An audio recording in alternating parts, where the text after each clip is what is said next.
Hello, I'm Stephanie Fenley, the Executive Director of the Wilberforce Project, and we would like to make a statement on Alberta's first assisted suicide. Perhaps to begin, I would like to offer my deep condolences to the family of Mrs.S.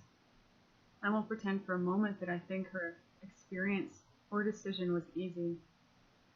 But for Canadians, I think the real question here is, do we want to give doctors the direct and intentional right to cause death? Some might be tempted to look at Mrs.S.'s particular situation and draw their conclusion on euthanasia based off of her circumstance. However, I would challenge you to make a more thorough evaluation. We can learn a lot from the countries and states who have passed similar legislation. Perhaps we could look to Belgium, where in 2002 they passed legislation for the euthanasia of consenting adults. Just 12 years later, they passed legislation to euthanize children, and 32% of those who received euthanasia and assisted suicide did not provide consent.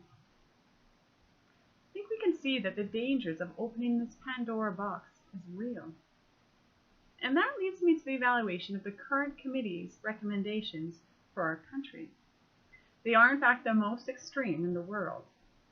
They include killing those suffering psychologically, children, and minors. They fail to uphold the constitutional rights of doctors, and they fail to install any safeguards to protect the most vulnerable in our society. I believe that should these recommendations be passed, we are not going to see a select few who are suffering extreme circumstances be aided in their death.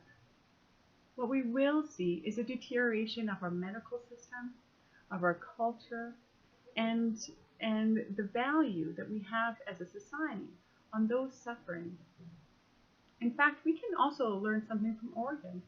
In 1998, they passed similar legislation, and in that year, 40 people received medical aided death. In 2015, that number was 350. That's a 775% increase. The impact is real. The impact is far-reaching. Currently, physicians' duty and responsibility is to heal and not harm. Our medical system is health care. If we would encourage a teenager who was struggling with thoughts of depression to embrace life, to seek counseling, and to reevaluate that decision, why wouldn't we do it for someone else?